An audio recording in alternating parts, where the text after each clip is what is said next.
आइए, हम लोगों ने एक डिस्कशन स्टार्ट किया था और वो डिस्कशन था कि अगर कहीं भी किसी भी तरीके से किसी भी कंपनी को कोई प्रोजेक्ट स्टार्ट करना है, चाहे वो प्रोजेक्ट जो है वो प्रोडक्ट ओरिएंटेड हो, चाहे वो प्रोजेक्ट आपका क्या हो, सर्विस ओरिएंटेड हो, इन दोनों कामों के लिए उन्हें चाहिए पैसे। दूसरी तरफ हमारे पास वो कुनबा है जिनके पास कुछ आइडल मनी है, कुछ सरप्लस मनी है, और वो चाहते हैं कि अपने पैसे को और क्या करे, ग्रो करे।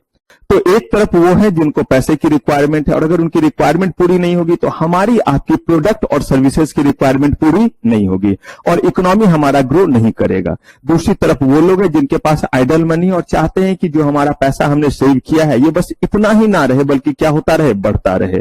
कहा इन दोनों को मिलाने के लिए हमें बनाना पड़ा एक सिस्टम। उसके पीछे रीजन ये कि ऐसा ना हो कि पैसे को बढ़ाने के लालच में ये किसी ऐसे जगह पैसे लगा दे जहां पैसे ही गायब हो जाए।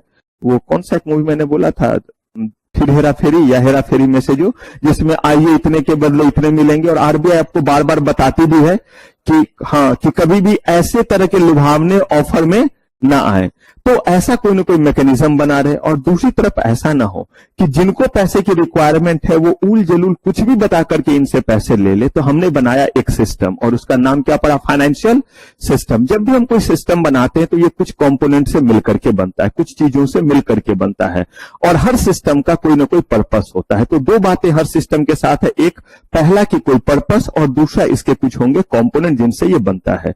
पर्पस इसका था फाइनेंशियल नीड को पूरा करना, और इसके कंपोनेंट बड़े सारे थे जिनमें से 4 मेजर कंपोनेंट कौन कौन, financial market, financial product, intermediaries और इंस्टीट्यूशन यानी कि पार्टिसिपेंट।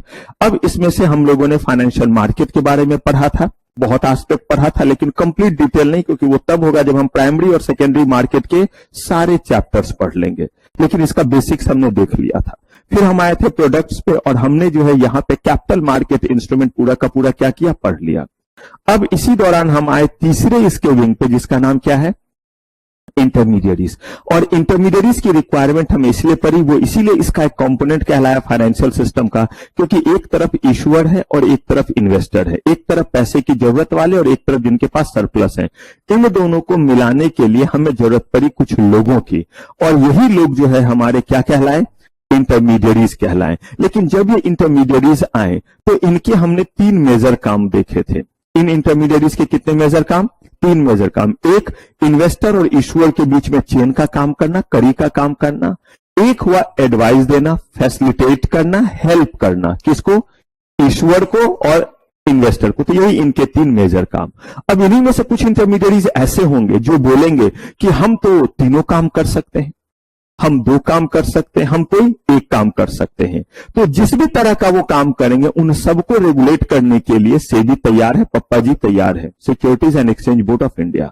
इन्होंने कहा कि हम सबके लिए रूल रेगुलेशन बनाएंगे, वरना जिन लोगों को किसी चीज का एक्सेस रहता है वही लोग जो है वो फ्रॉड कर सकते हैं। मैंने एग्जांपल भी दिया था, हम और आप इस क्लासरूम में आ सकते हैं तो हमारे और आपके पास ज्यादा जो है वो एबिलिटी है किसी चीज को चुरा करके ले जाने का, चाहे वो आप हो चाहे मैं हूं। लेकिन सोचिए जरा, जो स्टूडेंट नहीं है, टीचर नहीं है, स्टाफ नहीं है, उसके पास कम चांसेस है या नहीं कि यहां से कुछ चीजों को ले जाए, क्योंकि जैसे ही वो नीचे से ऊपर चढ़ेगा वैसे ही कैमरे में दिखेगा तो लगेगा ये कौन बंदा है जो क्या हो रहा है, ऊपर जा रहा है। लेकिन हम और अगर आप आ रहे हैं तो इसका मतलब हमारे और आपके पास एक पर्पस है, मैं पढ़ाने के लिए और आप पढ़ने के लिए। ठीक वैसे ही इंटरमीडियरीज, इनको आपने कहा कि ये मीडिएटर का काम करेंगे, फैसिलिटेटर का काम करेंगे, तो यही तो गड़बड़ घोटाला कर सकते हैं, यही तो इस मार्केट में गड़बड़ भी कर सकते हैं। इनको हमने क्या कर दिया, बैंक में एक्सेस दे दिया है, तो यही कुछ गड़बड़ कर सकते हैं।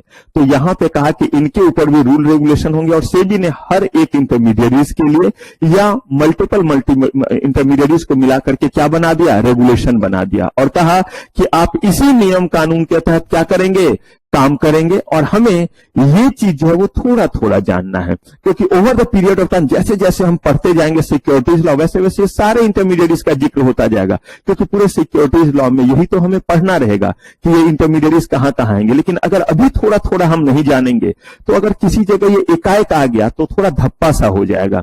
इसीलिए हम लोग इसको पढ़ रहे हैं। अभी जब आप पढ़ रहे हो तो आपको थोड़ा सा लगेगा कि थोड़ा ये याद रखना पड़ रहा है, थोड़ा रटना पड़ रहा है। और मैंने आपको साफ बोला कि इसमें कुछ भी अभी रटने की जरूरत नहीं, बस इसको समझ लीजिए, अपने दिमाग में रख लीजिए, ताकि सही समय पे इसका हम क्या कर सके, यूज कर सके। और over the period of time इतने बार ये यूज होगा कि अभी तो आपने देखा भी नहीं मर्चेंट बैंकर और क्या क्या कर सकते हैं, अंडरराइटर और क्या क्या कर सकते हैं। देखिएगा आने वाले समय बोलिए अरे सर ये तो हमने वहां पढ़ा ही नहीं था, कैसे पढ़ेंगे। वो पढ़ाने के लिए बहुत सारा कुछ आपको क्या करना पड़ेगा, जानना पड़ेगा। तो अभी समझिए हम इंटरमीडिएट्स का बस इंट्रोडक्शन लेते जा रहे हैं। किसका?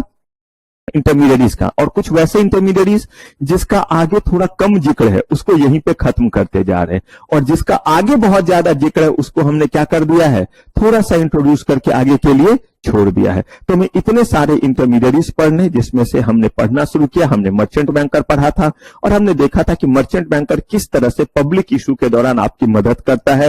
ये बिल्कुल वैसा ही पर्सन हो गया जैसे एडवोकेट जो है वो आप जब कोर्ट में जाते तो उसको सारे डेकोरम पता होता है, ठीक वैसे मर्चेंट बैंकर को सेबी के पब्लिक इशू के सारे डेकोरम पता है। आप इनके बिना पब्लिक इशू नहीं ला सकते। इसके बाद हमने जो है यहाँ पे देखा था आरटीए को, registrar to issue and share transfer agent. हमने इनके दोनों काम देखा था, ये रजिस्ट्रार की तरह भी काम करते और शेयर ट्रांसफर एजेंट की तरह भी। रजिस्ट्रार की तरह काम करने का मतलब है कि जब कोई भी कंपनी इशू लेकर के आती है, लोग एप्लीकेशन फॉर्म भरते हैं, उसके साथ चेक या डिमांड ड्राफ्ट लगाते हैं, तो वो कहां जमा होगा और उस पर जो हमारा सिग्नेचर है वो कैसे डेटाबेस में रहेगा। बिल्कुल वैसे ही जैसे जब हम अकाउंट अपना ओपन करते हैं तो हमारे अकाउंट का स्पेसिमेन कॉपी जो सिग्नेचर वाला वो हमेशा बैंक अपने पास रखती है, ताकि अगर हम कल के डेट में कोई चेक लगाएं या कोई चीज लगाएं तो वो देख सके कि ये हमारा सिग्नेचर है या नहीं है। ठीक वैसे ही इन्होंने कहा कि ये पर्सन कल के डेट में अगर अपना शेयर ट्रांसफर करेगा या कोई इंस्ट्रक्शन देगा तो हम कैसे समझेंगे कि ये इसी का इंस्ट्रक्शन है, कहीं किसी ने इसका कॉपी तो नहीं कर लिया साइन का। तो इसीलिए वो सारे चीज को जब ये रखते हैं तो रजिस्ट्रार कहलाए। और कल के डेट में जब कंपनी के शेयर इशू हो गए, आप अपने शेयर किसी को ट्रांसफर करना चाहते, कोई फर्क नहीं पड़ता, मुफ्त में करना चाहते हैं या पैसे लेकर के, ये तो आपका कंसर्न हुआ, या गिफ्ट करना चाहते हैं, लेकिन किसी और के नाम से करना चाहते तो ऐसे केस में क्या करना पड़ेगा, उसे जो है वो भेजना पड़ेगा और वहां पे वो देखेंगे कि ये उसी बंदे का इंस्ट्रक्शन है। तब वो किस कैपेसिटी में काम कर रहे हैं, शेयर ट्रांसफर एजेंट। कहा कि आप दोनों कैपेसिटी में काम करना चाहते हैं, कीजिए, कैटेगरी 1 आरटीए बन जाइए, लेकिन नेटवर्क भी ज्यादा रखना पड़ेगा। आप कहते हैं नहीं इतना हमसे नहीं संभलेगा, या तो हम रजिस्ट्रार की तरह काम करेंगे या किसकी तरह, शेयर ट्रांसफर एजेंट की तरह हम काम करेंगे। आपकी मर्जी है, आप बताइए और उसके अकॉर्डिंग आप क्या करेंगे, काम करेंगे। फिर हमने देखा था कि ये 3 तरह से काम करते, एक इशू से पहले, एक इशू के दौरान और एक इशू के बाद। और हमने इसका एग्जांपल शादी से लिया था कि शादी से पहले भी कुछ तैयारी करनी पड़ती है घर पे, शादी के दौरान भी कुछ रस्म और कुछ तैयारी होती है, और शादी के बाद भी कुछ काम होते हैं। तो ये तीनों एस्पेक्ट इनके देखे थे। मैंने आपको पहले ही कहा था कुछ ऐसे इंटरमीडिएट्स हैं जिस इंटरमीडिएट्स को थोड़ा ज्यादा जानना है तो उसको ज्यादा जानते, जिसके बारे में सिर्फ इंट्रोड्यूस भर होना है उसको इंट्रोड्यूस भर होते। फिर इसके बाद हमने जो है वो देखा था अंडरराइटर के बारे में। अंडरराइटर एक ऐसा इंटरमीडिएट है जो शाहरुख खान की तरह कहता है मैं हूं ना। अगर आपके शेयर आपने इशू किए हैं और 90% शेयर लोगों ने नहीं लिया तो आपका इशू फेल माना जाता है। आपने 1 लाख शेयर लोगों के बीच में ऑफर किया था, अगर 90,000 से एक भी कम शेयर लोगों ने लिया तो ऐसे केस में इशू क्या होगा, और आपको सबके पैसे वापस करने पड़ेंगे। आपके इसी समस्या को दूर करने के लिए अंडरराइटर है जो कहता है कि अगर कोई नहीं लेगा तो मैं ले लूंगा, लेकिन वो अंडरराइटिंग एग्रीमेंट करता है और बताता है कि कितना % लूंगा। वो चाहे तो 100% का भी एग्रीमेंट कर सकता है, वो चाहे तो 10% का कर सकता है। ये आपके और अंडरराइटर के बीच है। जितना ज्यादा अमाउंट का वो श्योरिटी करेगा उतना ज्यादा का वो जो है वो क्या लेगा, कमीशन लेगा। और उसके कमीशन 2 तरह से, एक फिक्स्ड कमीशन, अगर हाँ एक फ्लोटिंग कमीशन। फिक्स्ड कमीशन है, उसने बोला कि मैं आपका 50% सब्सक्राइब करूंगा तो 50% का फिक्स कमीशन उसे देना पड़ेगा। हो सकता है हमारा शेयर ओवर सब्सक्राइब हो जाए और एक भी शेयर लेने की जरूरत तो उसको कोई और फ्लोटिंग कमीशन नहीं देंगे, लेकिन 50% वाला मुफ्त में, उसे लेना भी नहीं पड़ा और हमने उसे क्या दिया, कमीशन दिया, क्योंकि हमने अपना सरदर्द खत्म किया, हमने अपने आप को सिक्योर कर लिया कि 50% तो ये ले गए। वो कहता है मैं 100% आपका सब्सक्राइब कर लूंगा तो 100% का पहले क्या देना पड़ेगा, फिक्स्ड कमीशन। और आपके शेयर 15 टाइम्स ओवर सब्सक्राइब हो गए तो उसे लेना पड़ेगा, है ही नहीं उसके पास लेने के लिए, पहले से ही ओवर सब्सक्राइब हो गया तो इस केस में फ्लोटिंग कमीशन नहीं देना पड़ेगा। जितना पोर्शन उसने बोला अगर उतना वो नहीं लेता है तो कॉन्ट्रावेंशन है। और जितना उसने बोला है उतना लेने के बाद भी इशू आपका फेल हो जाता है तो वो आपकी किस्मत है, इसके लिए वो अकाउंटेबल और रिस्पॉन्सिबल नहीं है।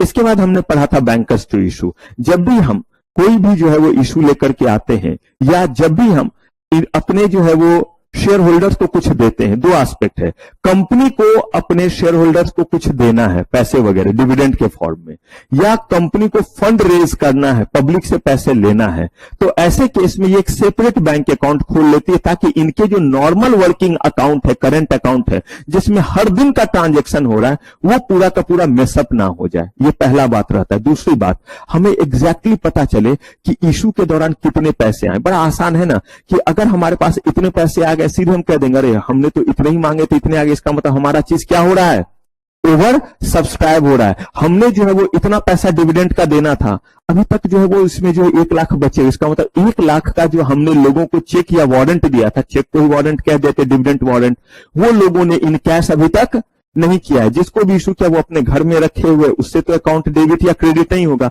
उसे वो कहां पे लेकर के जाएगा, अपने बैंक में लेकर के जाएगा। तो ये सारा पता करना आसान हो जाता है। और इसी चीज के लिए कौन है आपके पास, बैंकर्स टू इशू। ये आपके लिए कलेक्शन सेंटर का भी काम करते हैं। देखते हैं ना हर जगह बैंक्स के आपके क्या है, ब्रांचेज हैं, तो वो आपको बोलेंगे कि जितने हम आपके लिए कलेक्शन करेंगे उसके अकॉर्डिंग कंपनी उनको क्या पे करेगी, कमीशन जो है वो पे करेगी। ये क्या कहलाए आपके बैंकर्स टू। इसी के पास आपका जो है वो एस्क्रो अकाउंट ओपन होता है और बाकी अकाउंट ओपन होता है। चलिए, तो यहां तक का सफर हमने पिछले एपिसोड में तय कर लिया। अब यहां से आगे बढ़ते, जल्दी बताइए, यहां तक में कहीं कोई गिला शिकवा दुख दर्द नहीं। चलिए, तो अब हम लोग शुरू करते हैं जानना किसके बारे में, डिवेंचर ट्रस्टी। इससे पहले मैं डिवेंचर ट्रस्टी के बारे में आपको कुछ भी बताऊं, आपके पास मैंने समय दिया 30 सेकेंड का। और याद रखिए, बिल्कुल सीरियसली, ना लेफ्ट घूमिए ना राइट घूमिए, एक दूसरे को मत बताइए, थोड़ा सा हैबिट डेवलप कीजिए।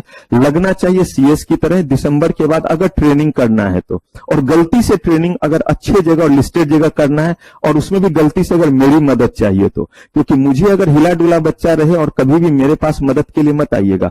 अगर आप मेरे अकॉर्डिंग स्टूडेंट है तो मदद के लिए आइए, मेरे किडनी गुर्दा सब आपके लिए है। लेकिन अगर आप मेरे अकॉर्डिंग स्टूडेंट है तो प्लीज मत आइएगा, उस समय मैं धक्का दे दूंगा, उस समय मैं अपना एरोगेंसी आपको दिखाऊंगा, अभी नहीं। जब सही जगह पे मिलेंगे तो मैं अपना एटीट्यूड दिखलाऊंगा, अभी तो मैं बहुत गरीब हूं।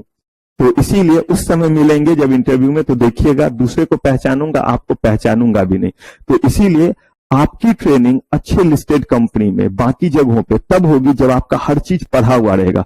और बच्चे, मैं आपको बता दूं, दुनिया बहुत बेरहम है। अगर आपके पास नॉलेज है तो हर कोई पूछ रहा है, नहीं आप काम के हैं तो ट्रेनिंग के लिए। अभी आप ही लोग में से एक बच्चा 15,000 रुपए का स्टाइपेंड मिला है गवर्नमेंट कंपनी में। देखिए, ये सिर्फ और सिर्फ किस चीज के लिए, ट्रेनिंग। आप कहेंगे सर 15,000 ज्यादा हुआ क्या, मैं ज्यादा नहीं कह रहा हूं, लेकिन सोच करके जरा देखिए, गवर्नमेंट कंपनी पीएसयूज में, और 9 से 5 का और 5 डेज का, सिर्फ 5 दिन जाना है, एकदम ऑफिस की तरह। अब कुछ लोगों को वो अच्छा लगता है, मुझे अच्छा नहीं लगा था, मैंने नहीं किया था, मैं तो बीच में 3-3 जगह ट्रेनिंग किया हुआ हूं। हाँ, लेकिन बड़े प्यार मोहब्बत से मैंने एनओसी लिया था, लड़ झगड़ करके नहीं, क्योंकि मुझे चीजों को सीखना था। कुछ ही दिन में सारा कुछ सीख गया। आप कहेंगे सर कैसे सीख गए, तो फिर गरीब आदमी जो चीज रहता था सीखते। एक तरीका हुआ, चलना कौन काम करता है, चल निकलते। फिर आप जानिए, अभी आप ट्रेनिंग के समय निकल रहे हैं क्योंकि आपका एटीट्यूड वैसा ही रहा क्लास के समय, चलो निकलते हैं। अंतिम समय में क्या था, जब टीचर पढ़ा रहे थे, अब ध्यान था बाहर जाएंगे, अब वहां से वहां जाएंगे, अब वहां से वहां जाएंगे, अब उसको खिलाएंगे तब उससे खाएंगे। मतलब ध्यान तो बहुत सारी जगहों पे जाता रहता है।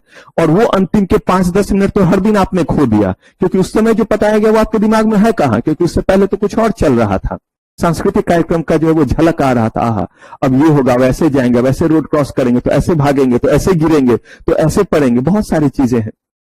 लेकिन यही जब आप जा रहे होते ट्रेनिंग के लिए, अगर आपको आसान करना है काम तो पीएसयूज में ले लीजिए, कुछ दिन करने के बाद एनओसी ले लीजिए और किसी पीसीएस के पास चले जाइए। क्योंकि सोचिए जरा, एक कंपनी में हर दिन मर्जर थोड़ा होगा, और वो कंपनी में वाइंडिंग अप देख पाएंगे।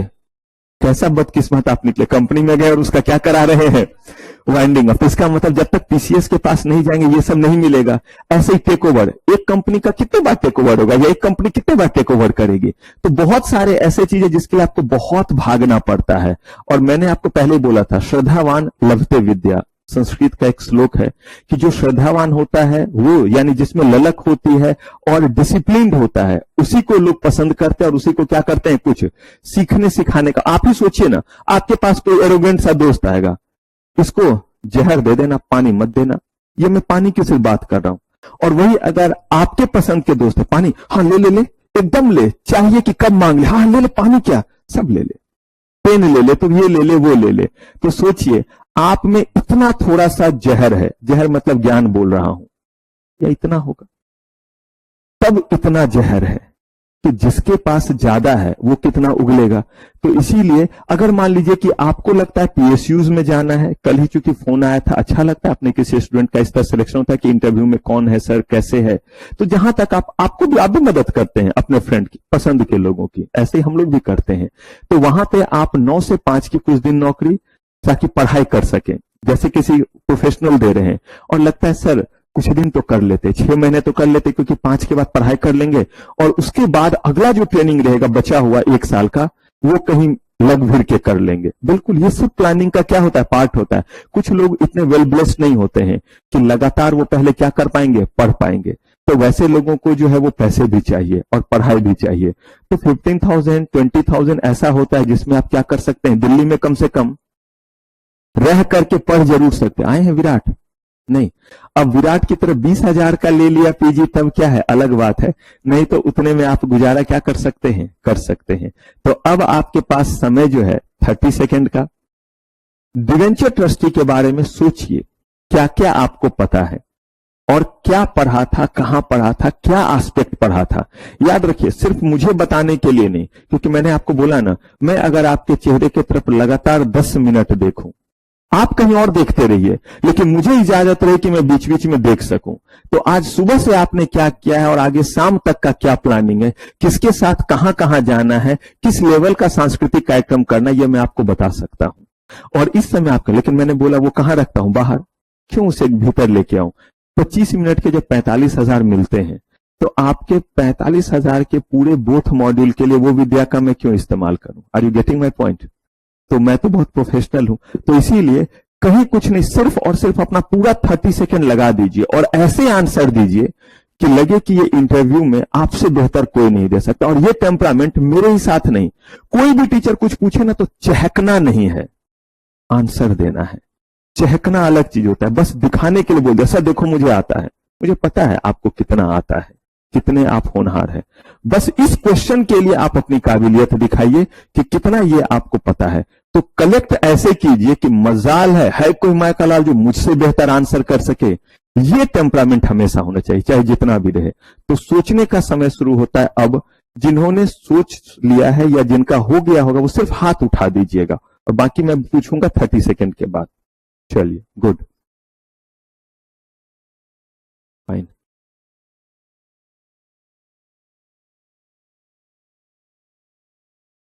चलिए थोड़ा वेट करते हैं, क्योंकि मेरे सेकेंड्स बचे हुए हैं। बाकी और किन्हीं को याद आते जाए तो हाथ उठाइएगा।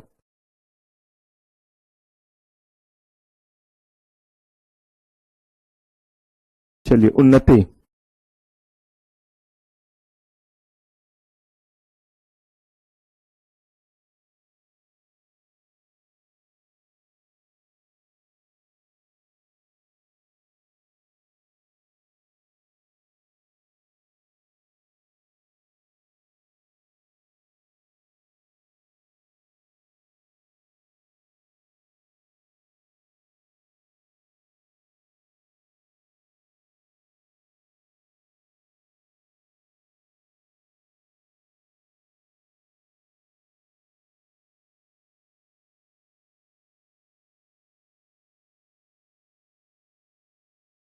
कुछ इसमें ऐड ऑन करेंगे आप, भूमिका?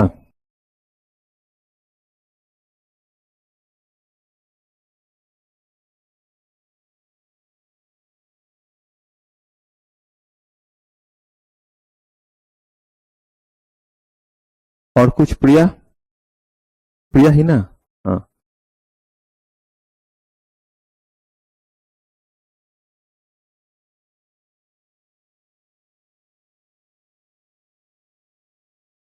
और कुछ? प्रीति?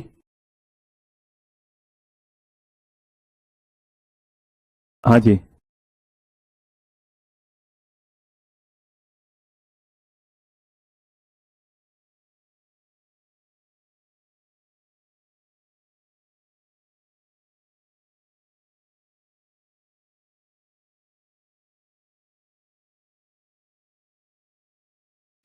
कुछ एक बात है जो मुझे अभी कम लग रहा है, कोई और इसके बाद ऐड ऑन करेंगे? खुशी सीनियर है कोई ऐड ऑन पॉइंट, बताइए।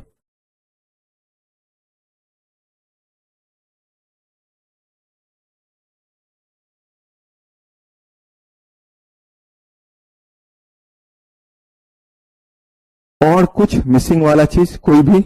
मनीष, कोई और, एनीवन? अगर इसको सम करें, तीन चीजों के लिए मेन क्रिएट होता है आपका डिवेंचर ट्रस्ट, अगर याद होगा ये वाला वर्ड भी चाहिए। बहुत अच्छा आपने आंसर दिया, आप लोगों ने बहुत चीज बताया है, लेकिन मेन तीन बातें जो हैं वो जरूर ध्यान रखिए। पहला, अगर डिवेंचर आपका ट्रस्टी अपॉइंट हुआ तो सबसे पहले वो देखेगा कि डिवेंचर होल्डर का जो प्रिंसिपल अमाउंट है वो समय पे रिडीम हो, एक ये ध्यान रखेगा। दूसरा, उनको इंटरेस्ट क्या हो, समय पे मिले। ये कहां आप लोगों ने बोला कि इंटरेस्ट? आप तो कुछ बोले ही नहीं है, फिर बीच बीच में नहीं, उसी को चहकना बोलते हैं। तो मैंने इसीलिए बोला कि जब, तभी मैं कब सुन पाऊंगा, क्योंकि मैंने किसी से पूछा तो मेरा सारा ध्यान उस पर रहता है। तो अगर मैं बोलूं कि कुछ मिस है तो आप बिल्कुल बोलिए, ठीक है, बोला तो बहुत अच्छी बात है। तो एक चीज हुआ कि रिडम्पशन के समय में लोगों के पैसे क्या हो, और अगर कन्वर्जन है तो कन्वर्ट हो प्रॉपरली, एक काम कन्वर्टेबल होगा या रिडीम होगा, यही तो होगा, ठीक है।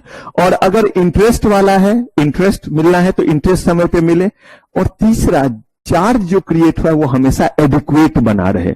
अगर मैं बोलूं कि फटाक से कुछ बोलना रहे तो debenture trustee will take all the interest majorly, it should be, if it is redeemable it should be redeemed properly, if it is convertible it should be converted properly, and the interest should be paid at the particular time and the time mentioned over there, and the charges created upon the debenture on the assets, कोई भी assets हो, चाहे movable हो या immovable, all will be adequate। ये तीन major काम के लिए वो है, ठीक है, फाइन। तो अब ये काम तो आप जान रहे थे। अब तेरा गेरा नत्थू खेरा, कोई भी लंगला लूढ़ा काना कुबड़ा, किसी को भी जो हम बना दे डिवेंचर ट्रस्टी, नो, क्योंकि कहा कि जिसको जिम्मेदारी देने दे आ रहे हैं पहले उसके तो देख ले कि वो कितनी जिम्मेदारी लेने के क्या है, लायक है। तो इन्होंने कहा कि इसके लिए देखिए एक पूरा का पूरा रेगुलेशन बनाया और बोला सेवी डिवेंचर ट्रस्टी रेगुलेशन। ये सीवेवी डिवेंचर ट्रस्टी रेगुलेशन में इन्होंने बोला कि वो कौन से शख्स हैं और वो कौन से महान आत्मा हैं जो क्या कर सकते हैं, जो डिवेंचर होल्डर, जो डिवेंचर ट्रस्टी बन सकते हैं। तो कहा कि भाई सबसे पहले जो है वो क्या होगा, ये जो है किसी बॉडी कॉर्पोरेट के किसको जो है वो क्या करते हैं, प्रोटेक्ट करते हैं, डिवेंचर्स को। कहा ठीक है, और कहा a trustee of a trust deed, तभी इसका नाम क्या है, डिवेंचर। हमने भरोसे पे ही तो आपको रखा है कि आप डिवेंचर होल्डर के इंटरेस्ट का मतलब हितों का क्या रखेंगे, ध्यान रखेंगे। लेकिन इसके लिए आपका कुछ ना कुछ क्या होना जरूरी है, नेटवर्थ। देखिए मैं नहीं कहता, हर जगह लॉ कितना बेरहम है वो आप देखिए। कहता है कि खाली हाथ अगर कोई है तो उसकी इज्जत सिर्फ एक ही जगह है कि अगर आप खाली हाथ हैं और खाली माइंड नहीं है तो सरवाइव कर सकते हैं। With empty mind and with empty hand you survive nowhere, ये जरूर ध्यान रखें। तो यहां पे कह रहे हैं कि इनके पास जो है वो एम्प्टी हैंड भी नहीं चले, कम से कम कितना होना चाहिए, 2 करोड़ का क्या होना चाहिए, नेटवर्थ। और ये नेटवर्थ मैंने आपको समझाया था, हर जगह इसके मायने बदलते। इन जनरल नेटवर्थ का मतलब paid up capital plus all reserves and surplus, इसको ऐड कर दिया, सब ऐड कर दिया और इसमें से माइनस कर दिया आपकी सारी तरह की लायबिलिटी, जिसमें से कंटिजेंट लायबिलिटी भी है जो अभी नहीं लेकिन भविष्य में अराइज हो सकता है, कोई केसेस वगैरह आपके ऊपर चल रहे हैं। तो ये अमाउंट कम से कम कितना होना चाहिए, 2 करोड़ होना चाहिए। कहा ठीक है। क्या डिवेंचर ट्रस्टी जो है वो ज्यादातर बॉडी कॉर्पोरेट होते हैं, इंडिविजुअल पे कोई भरोसा नहीं करता है, बंदा मर मुड़ गया तो उसको देखें या फिर हम कंप्लायंसेस को देखें, तो इसीलिए किस फॉर्म में होते हैं, बॉडी कॉर्पोरेट के फॉर्म में होते हैं। अब देखिए यहां पे हम बात करें कि इनका कुछ रिस्पॉन्सिबिलिटी होगा, ऑब्वियसली बात है, रिस्पॉन्सिबिलिटी होगा। ये जो है वो मांगेंगे पॉलिटिकल रिपोर्ट, किससे, ईश्वर से, कंपनी से मांगेंगे जहां वो अपॉइंट हुए, क्योंकि डिवेंचर होल्डर को तो वो ऐसे देने वाले नहीं है। तो ये मांगेंगे और प्रोवाइड करेंगे किनको, जो आपके डिवेंचर होल्डर है उनको भी और साथ ही साथ अथॉरिटी को भी, कि देखिए भाई ये इनका पोजीशन है, खुद तो पोजीशन देख ही रहे हैं और इधर चुगली भी कर रहे हैं, किनको, डिवेंचर होल्डर को भी और रेगुलेटरी बॉडी को भी कि भाई हालात बिगड़ने वाले, पहले से अलर्ट अटेंटिव रहे। Take position of trust property. Trust property का मतलब यहां कौन सा प्रॉपर्टी? जिन चीजों पे चार्ज आपका क्या हुआ है, क्रिएट हुआ है, उसको अपने पोजीशन में रखेंगे। Enforce security in the interest of, अब देखिए इनफोर्स सिक्योरिटीज का मतलब होता है जिन चीजों पे चार्ज क्रिएट है, अगर पैसे नहीं दिए गए समय पे उनको, या इंटरेस्ट समय पे नहीं दिया गया, तो उसको बेच करके पैसे रिकवर करना को बोलते हैं इन्फोर्सिंग द सिक्योरिटीज। ये एक लीगल वर्ड है। इन्फोर्सिंग द सिक्योरिटीज का मतलब हो गया कि जिन चीजों पे चार्ज क्रिएट था, जिन चीजों को गिरवी रखा गया था, अब वो समय आ गया है कि उसको क्या किया जाए, बेच करके और पैसे रिकवर करके जो है वो पैसे डिवेंचर होल्डर को दिया जाए, जो एक्स्ट्रा है वो वापस उनको दे दिया जाए ईश्वर को हैप्पी बर्थडे मनाने के लिए। क्योंकि हो सकता है 10 करोड़ का प्रॉपर्टी है, 2 करोड़ का ही डिवेंचर इशू था, तो इनके बीच में बांट दिया, बाकी जो पैसा है उनको वापस कर दिया। कंटिन्यूअस बेसिस पे आप देखिए कि जिस चीज पे चार्ज क्रिएट हुआ है उसका वैल्यू कम ना हो। जैसे अगर 10 आपने जो है वो 10 करोड़ का डिवेंचर इशू किया, पॉसिबल, 1 करोड़ के 10-10 रुपए वाले डिवेंचर इशू किए, तो आ गए आपके पास 10 करोड़। आपने कहा था कि 10% का इस पे इंटरेस्ट है, तो 1 करोड़ का हर साल क्या देना है, इंटरेस्ट लोगों के पास जाएगा। इसके लिए आपने 100 करोड़ की एक प्रॉपर्टी पे चार्ज क्रिएट कर दिया, पॉसिबल। मशीन ही उतना महंगा है तो उसको काट करके तो नहीं करेंगे, तब तो पूरा बेकार हो जाएगा, तो पूरे चीज पे क्रिएट कर दिया, कहा ठीक है कोई बात नहीं है। अगर यह है उसका, मान लीजिए कि डेप्रिसिएशन का रेट 50% का है, एज्यूम कर लिया, तो पहले साल ठीक है, लेकिन जैसे ही जो आपका जो है वो सेकेंड ईयर आएगा, यानी फर्स्ट ईयर का एंड होगा, तो इसका वैल्यू फर्स्ट ईयर के एंड होने पे कितना हो गया। अगर सेकेंड ईयर एंड होगा तो, अगर ये थर्ड ईयर एंड होगा तो, यहां तक तो मामला ठीक है। लेकिन अब सोचिए जैसे ही हमारा फोर्थ ईयर एंड होगा, इसका वैल्यू 6.75 करोड़, अब तो गड़बड़ है। तो वैसे केस में बोलेगा कि और किसी प्रॉपर्टी पे क्या करो, चार्ज क्रिएट करो, ताकि कभी भी वैल्यू जो है मेरे डिवेंचर होल्डर के प्रिंसिपल अमाउंट और जो उनको इंटरेस्ट अगर एरियर वगैरह कुछ है तो उससे जो है वो कम नहीं होना चाहिए, उतना उनको क्या होना चाहिए, मिलना ही चाहिए। तो ये इनके काम कहा। और कहा कि सारे के सारे तरह से जो है ड्यू डिलिजेंस का मतलब होता है कि किसी चीज के गड़बड़ी के होने से पहले जो किया जाए वो क्या है, ड्यू डिलिजेंस है। और जब आप काम को कर देते हैं तो गलती ढूंढना ऑडिट कहलाता है। यानी अभी आप जो कर रहे हैं, एग्जाम की जो तैयारी कर रहे हैं, ये है ड्यू डिलिजेंस। यानी इस तरीके से पढ़िए कि एग्जाम गड़बड़ ना हो। रिजल्ट के बाद जो होगा वो ऑडिट होगा। ऑडिट का मतलब है कि आपने क्या गड़बड़ी की थी या कैसे पढ़ा था। रिजल्ट क्लियर है तो भी ऑडिट की, ऐसे पढ़ने पे बच्चे का क्लियर होता है और ऐसे नहीं पढ़ने पे बच्चे का क्लियर नहीं होता है। लेकिन ड्यू डिलिजेंस क्या हुआ, चीज को करने से पहले देखना कि गलती ना हो। तो कह रहे हैं कि ड्यू डिलिजेंस कीजिए, सारे कंप्लायंसेस को देखिए और जितने भी लिस्टिंग एग्रीमेंट, स्टॉक एक्सचेंज सब पढ़ाऊंगा, लिस्टिंग एग्रीमेंट वगैरह आप पढ़ेंगे, एलओडीआर वगैरह पढ़ाऊंगा कि कंपनी सारे तरह के कंप्लायंसेस को क्या कर रही है, फुलफिल। रीजन ये है कि कल के डेट में आप कुछ डिफॉल्ट कर जाएंगे, बाहर से फाइन पेनल्टी लग जाएगा, कहीं ना कहीं जो है वो कंपनी का जो बिजनेस इफेक्ट होगा, तो डिवेंचर होल्डर इफेक्टेड होंगे या नहीं होंगे। अरे भाई कंपनी स्वस्थ है तो कंपनी स्वस्थ है, कंपनी हेल्दी है, पैसे आ रहे हैं, आपको क्या मिलता जा रहा है, इंटरेस्ट मिल रहा है, रिडीम करने के समय क्या मिल रहा है, आपको जो है वो रिडीम का पैसा मिल रहा है। लेकिन दिक्कत कब आती है, जब कंपनी की स्थिति क्या होने लगे, खराब होने लगे। आप बड़े अच्छे, आपको जो मान लीजिए जॉब मिला और आपको 5 लाख पर मंथ मिल रहा है, जिससे आपने जो भी सामान खरीदा सबके पैसे देंगे या नहीं देंगे।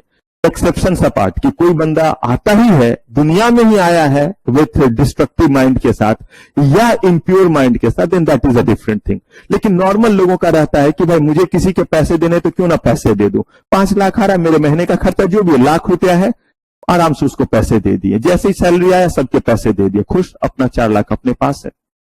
लेकिन अगर आपके पास मजबूरी है, पैसे ही नहीं आ रहे हैं, आप बहुत नेक दिल, बड़े अच्छे हैं, क्या करेंगे, छिप छिपा के जाएंगे या नहीं जाएंगे, क्योंकि आपको खुद जो है एम्बैरेसमेंट लग रहा है जब वहां से गुजर रहे हैं। और जब भी सामने वाले से नजर मिल रहा है तो सामने वाले उसी नजर से देख रहा है, मेरे दूध के पैसे बचे हुए हैं, तो मेरा जो है वो फल का पैसा बचा है या मेरा किराना का पैसा बचा हुआ है। पॉसिबल या नॉट पॉसिबल, कहा बिल्कुल ऐसे ही। अगर कंपनी अच्छे कंडीशन में, तो कहा यही है ड्यू डिलिजेंस कि पहले ही सावधानी रखो ताकि कंपनी कुछ गड़बड़ घोटाला ना करे जितना तक हो सके। to take appropriate measure for protecting the interest of debenture holder as soon as any breach of trust deed or law comes to his।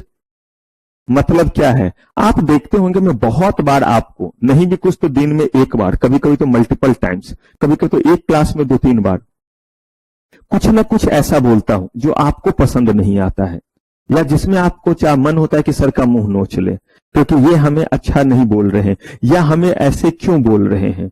ये इसीलिए क्योंकि कोई भी चीज अगर जो है वो बिगड़ जाए, उसके बाद जो है वो बोला तो क्या फायदा।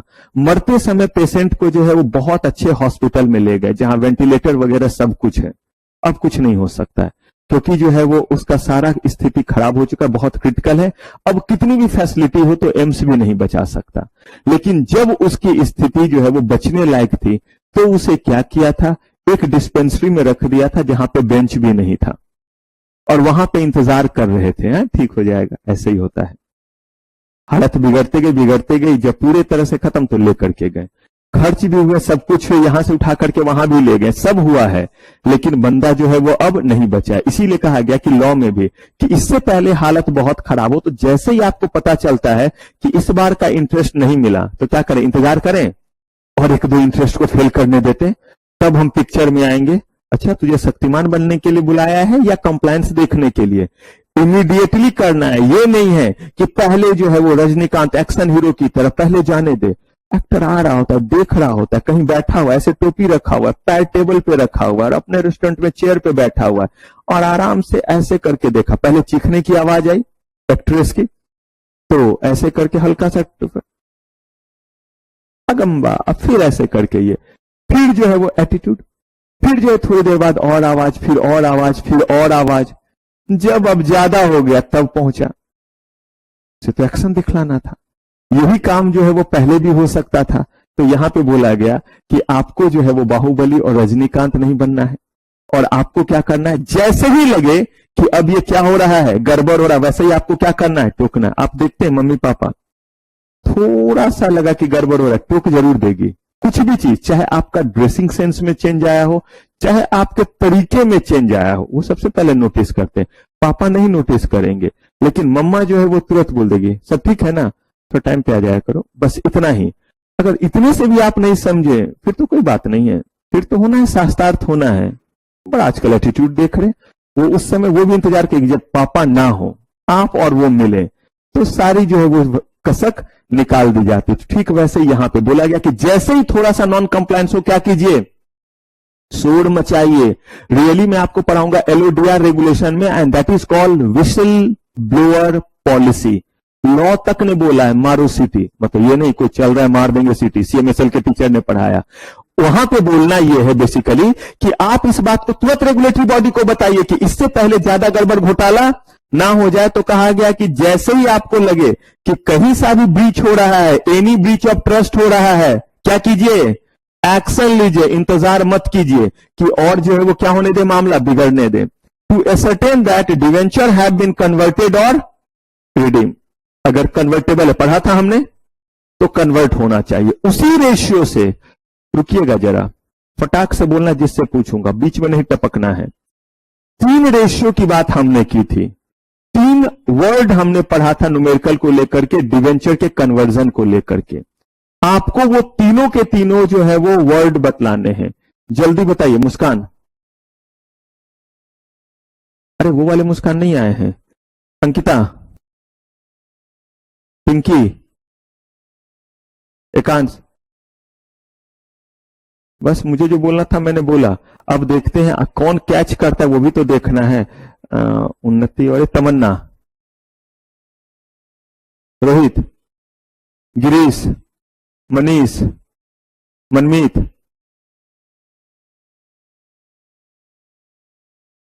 शुभम, आप तो अभी थे ही नहीं, ईशांत, सांभवी, तान्या, सचिन, वेरी गुड। अब पढ़ाया मैंने किसी के कान में नहीं था, राइट। कुछ चीज मैं आपको इसलिए दिखाता हूं, ये मत बोलिए सर आप जलील बहुत करते हैं, मैं कर सकता हूं, मेरे में उतनी हिम्मत है, ताकत है, मैं कर सकता हूं। तो इसीलिए आपको वो कराता हूं कि ये ध्यान रखिए। किसी को कान में पढ़ाया था, पूछने के लिए मैंने उतना ही एक्सप्लेन किया, सबके लिए किया या सबके लिए अलग अलग किया? उतना ही किया। तो आपको ही कैच करना है बच्चे। और यही चीज इंटरव्यू में भी याद रखिएगा कि अभी आप ही लोग मान लीजिए इंटरव्यू में होते तो अगर ये क्वेश्चन अगर होता तो अंतर होता या नहीं होता? एक एक क्वेश्चन ही तो पूछते, 4 ही 5 क्वेश्चन तो इंटरव्यू में पूछा जाता है, अगर आपको पता होगा। ऐसा तो नहीं है कि पूरा का पूरा बुक लेके बैठते, तू बैठ मैं भी बैठता हूं, चलो बताओ पहला वाला। नहीं, वो नहीं, ऐसे ही ऐसा कुछ कुछ चीज रहेगा, तो ध्यान रखना है। मैंने बोला 3 रेशियो 3 एस्पेक्ट डिस्कस किया था कन्वर्जन को लेकर के, और वो 3 रेशियो इसलिए मैंने हल्का सा बोला भी था, फिर मैं वापस भी खींचा कि देखो इस पे क्या कैच करते हैं। ठीक है, कन्वर्जन रेशियो थोड़ा कंफ्यूजन हो सकता है क्योंकि 3 तरह का कन्वर्जन होता है, तो वो भी आ सकता है, लेकिन उसके बाद भी आपको ये 3 एस्पेक्ट जरूर बोलने हैं प्रीमियम, क्योंकि अगर रेशियो बोला तो ये 3 रेशियो। ठीक है, अब यहां पे कह रहे हैं कि अगर हमने कहा कि ये कन्वर्ट करना है और कन्वर्जन का रेशियो सही नहीं है, तो बताइए डिवेंचर ट्रस्टी आएंगे या छोड़ देंगे? कि कन्वर्ट तो कर ही रहा है, बोला था 4:1, 4 के बदले में क्या कर, 1 डिवेंचर के बदले में कितना दूंगा, और 1 के बदले में 3 दे रहे हैं, कुछ करेंगे या वो चुप बैठेंगे? बोला था कन्वर्जन प्रीमियम 10 रुपया होगा, कन्वर्जन प्रीमियम 25 रुपया ले रहे हैं, कुछ बोलेंगे या नहीं? बिल्कुल बोलेंगे भाई, जिस रेट पे बोला उसी रेट पे हमें देंगे ना। मान लीजिए कि बोले थे इतने फेस वैल्यू वाला देंगे और कम फेस वैल्यू वाला दे रहे हैं, अब मतलब कहीं भी कोई डेविएशन है तो रिडीम के समय बोले थे कि 20% पे रिडीम करेंगे प्लस पे, पॉसिबल? यानी 10 रुपए का जो डिवेंचर के बदले में जो दे रहा हूं इंटरेस्ट वो तो दे ही रहा हूं, जिस समय वापस करोगे उस समय 20% प्रीमियम पे करूंगा इसे रिडीम, यानी कि 10 के बदले कितना दूंगा? अब बोले 11 ले लो, बड़ा शुभ होता है, बाबा जी ने बोला है। तो ऐसे केस में सेबी बाबा भी बैठे हुए हैं, उन तक जो है खबर पहुंचाएंगे या नहीं पहुंचाएंगे? कहा कि ये सारा चीज देखेंगे। इन्फॉर्म द सेबी इमीडिएटली, किस चीज को? एनी बीच ऑफ ट्रस्ट और प्रोविजन ऑफ, फटाक से बोला मैंने ना, चुगली करने तुरंत क्या करेंगे? क्योंकि इनसे नहीं समझ रहा है तो क्या करेंगे? सेबी को बताएंगे, पप्पा जी को बताएंगे कि हमसे ये समझने वाला नहीं है, मैं हर चीज तो कर रहा हूं लेकिन लास्ट में जो है वो चलने नहीं दे रहा। भाई ये हार मान के तो इंसान होंगे, नहीं होंगे? डिवेंचर ट्रस्टी एक बॉडी कॉर्पोरेट हो गया, तो वहां के कुछ लोग ही इस चीज को डील कर रहे होंगे ना। और ये वाला चीज तो बहुत बड़ा चीज है कि चल निकल ले। अब निकल ले तो कहां खबर? सेबी। और सेबी में इंप्रीजमेंट से लेकर के जो मस्त फाइन पेनल्टी का प्रोविजन है कि दिल गार्डन इनका हो जाएगा। और जो इंडियन पिनल कोड की दफाएं लगेंगी, अगर किसी को डराया धमकाया वो तो अलग। अब देखिए, appoint a nominee director on the board of body corporate when required. आप कंपनी लॉ में पढ़े होंगे या आगे पढ़ेंगे, जब आपको डायरेक्टर बनाया जाएगा तो there are few director those who retire by rotation, there are few director who will never retire, who will expire only. जो सिर्फ एक्सपायर होते, एक्सपायर का मतलब है कि मरने के बाद ही उनकी सेवा समाप्त होगी, अदरवाइज उनका रिटायर होना नहीं होगा। तो उन्हीं में से एक डायरेक्टर होता है नॉमिनी डायरेक्टर। ये डायरेक्टर रोटेशन वाइज जो है वो नहीं जाते। रोटेशन का मतलब होता है हर साल कुछ डायरेक्टर बदलेंगे और नए डायरेक्टर आएंगे। तो उसमें से नॉमिनी डायरेक्टर वैसा डायरेक्टर नहीं होता। नॉमिनी डायरेक्टर एक खास पर्पस के लिए नॉमिनेट किया जाता है, and that director is nominated as per another act और may be as per companies act. हो सकता है कंपनीज एक्ट के तहत वो आए हो, या सेबी के प्रोविजन से आए हो, या हो सकता है किसी और एक्ट के प्रोविजन से आए हो, या हो सकता है सिक्योरिटाइजेशन एक्ट में बैंक से पैसे लिए थे, उन्होंने अपॉइंट किया था क्योंकि उनका पैसा डिफॉल्ट में जा रहा है। अगर ऐसे कोई भी डायरेक्टर, तो that is called nominated director. Director appointed by nomination. Nomination जो है वो अच्छे कंडीशन में भी हो सकता है और बुरे। ज्यादातर जो आप पढ़ेंगे बुरा वाला ही पढ़ेंगे कि कुछ गड़बड़ हुआ। तो अगर ये गड़बड़ हुआ तो अब ये जो है वो क्या करेंगे? इनका अभी तक जुरिडिक्शन अपने डिवेंचर होल्डर का, प्रिंसिपल अमाउंट का ध्यान रखना, कन्वर्जन का ध्यान रखना, इंटरेस्ट का ध्यान रखना, और चार्ज का क्या रखना कि चार्ज जो क्रिएटेड है वो एडिक्वेट है, यही था। अब जो है ये क्या करेंगे? मस्त चौधरी बन करके बोर्ड ऑफ डायरेक्टर में भी है और डे टू डे अफेयर्स को भी अब ये देख रहे हैं, क्योंकि ये भी क्या हो गए? एक डायरेक्टर हो गए। और ये वैसे दबंग डायरेक्टर हैं जो डायरेक्टर रिटायर भी नहीं होगा। जब तक इनका काम पूरा नहीं होता तब तक बोर्ड ऑफ डायरेक्टर में क्या रहेंगे? बने रहेंगे। इनका काम खत्म हो गया, लोगों के इंटरेस्ट फिर जो है वो कंटिन्यू हो गए, कोई ब्रीच जो है वो डिवेंचर से रिलेटेड नहीं है, तो इनकी सेवा क्या हो गई? समाप्त। तो जिस पर्पस के लिए आए थे पर्पस पूरा, टाटा गुड बाय। क्लियर है? ये है कौन? Debenture trustee. तो चलिए अब डिवेंचर ट्रस्टी लिख लीजिए, फिर आगे बात करेंगे। सबका डन? हाँ जी, आगे स्नेहा डन? चलिए, डिवेंचर ट्रस्टी देख लिया। अब बारी आती है किनकी? Stock broker and sub broker की। क्या है ये स्टॉक ब्रोकर और क्या है सब ब्रोकर, जरा समझते हैं। जब कंपनी को पैसे की रिक्वायरमेंट होती है, कंपनी हमेशा प्राइमरी मार्केट में आती है। ध्यान से समझिएगा, नाम है प्राइमरी मार्केट। प्राइमरी मार्केट का मतलब है कि कंपनी एडवर्टीजमेंट देती है, इंटरमीडिएरीज को अपॉइंट करती है, लोगों तक ये प्रचार प्रसार करती कि हमारा आईपीओ आया है या एफपीओ आया है, यानी या तो हम इनिशियल पब्लिक ऑफर पहली बार ऑफर ला रहे हैं या सब्सिक्वेंट टाइम, जिसको फर्दर या रियल नेम जो है वो फॉलो ऑन है। कोलोकियल टर्म में हम फर्दर बोल देते हैं, लॉ ने उसको बोला है follow on public offer. Anyway popular है वो फर्दर पब्लिक ऑफर, यानी एक बार के बाद जब भी करते हैं तो वो एफपीओ कहलाता है। तो कंपनी को एक बार पैसे की जरूरत थी, 10 लाख रुपए, कंपनी ने 1 लाख शेयर इशू किए प्राइमरी मार्केट में। जब वो 1 लाख शेयर इशू हो गए तो उसे सेकेंडरी मार्केट में क्या कर दिया? लिस्ट कर दिया, यानी स्टॉक एक्सचेंज में उसे लिस्ट कर दिया और उसकी वहां पे ट्रेडिंग होने लगी। जिन लोगों ने पैसे लगाए, शेयर खरीदे, उनको ये भी तो पता होना चाहिए कि हमारे शेयर का आज क्या कीमत है, और अगर हम बेचना चाहें तो फटाक से क्या कर सके, हम बेच सके। कहा ठीक है, लेकिन अगर हम कहें कि दूसरी बार उन्हें फिर करना है, तो कहा ठीक है, दूसरी बार फिर जो है प्राइमरी मार्केट में और शेयर इशू करेंगे। इस बार 50 लाख चाहिए, तो चलो भाई 5 लाख शेयर इशू करो 10-10 रुपए वाले। अब वो पहले से 1 लाख तो शेयर लिस्टेड थे, इन 5 को भी क्या करो, लिस्ट करो। कहा कि जब कंपनी प्राइमरी मार्केट के जरिए शेयर इशू कर रही होती है, तो वैसे केस में आपको कहीं कोई कमीशन किसी को नहीं देना है। सबको देने का काम किनका है? कंपनी का है। सारे इंटरमीडिएरीज को, चाहे मर्चेंट बैंकर हो, चाहे अंडरराइटर हो, चाहे बैंकर्स टू इशू हो, चाहे जितने भी लोग इसमें शामिल हो, सबको कौन देंगे? आपका तो काम है जितने अमाउंट का उतना क्या कर देना, पे कर देना। बट जब एक बार कंपनी के शेयर्स की ट्रेडिंग शुरू हो गई, उसके बाद आज जैसे इंफोसिस के शेयर, विप्रो कंपनी के शेयर, एसबीआई के शेयर और बहुत सारे और कंपनीज के शेयर, हजारों कंपनीज हैं जो नेशनल स्टॉक एक्सचेंज और बॉम्बे स्टॉक एक्सचेंज में लिस्टेड है। एक पूरा चैप्टर ही पढ़ाऊंगा आपको स्टॉक एक्सचेंज, पूरा चैप्टर नहीं बल्कि वो 3-4 चैप्टर मिलकर के स्टॉक एक्सचेंज यूनिट बनेगा। बहुत सारी बातें हैं उसमें। कहा कि ये जो स्टॉक एक्सचेंज है, एनएसई बीएसई, ये जो भी है, यहां जब कंपनी के शेयर्स को लिस्ट किए गए ताकि लोग क्या कर सके, देख सके, तो लिस्ट किए जाने का मतलब डिस्प्ले जो हमने किस किस कंपेयर किया था, स्टॉक एक्सचेंज को एग्जाम्पल में हम लोग किससे कॉरिलेट किया था? जोर से बोलेगा तो ना, मंत्र पढ़िएगा तो कैसे पता चलेगा? कुछ आप बोल तो रहे हैं लेकिन मंत्र जैसा। किस नाम से? इतना जोर से बोले जैसे मैं बोलता हूं, मेरी आवाज जैसे आप तक। क्या बोलते हैं उसको? शोरूम। तो स्टॉक एक्सचेंज को हमने शोरूम से कॉरिलेट किया था और प्राइमरी मार्केट को हमने किया था फैक्ट्री से। नहीं किया था कि जैसे फैक्ट्री में मैन्युफैक्चरिंग होता है वैसे हमेशा प्राइमरी मार्केट में कंपनी इशू करती है, और जो भी चीज मैन्युफैक्चर होता है वो उठ करके शोरूम में आता है, जहां पे उसे दिखलाया जाता है, पुतले वगैरह पे पहना के रखा जाता है, तभी तो लोग खरीदते हैं।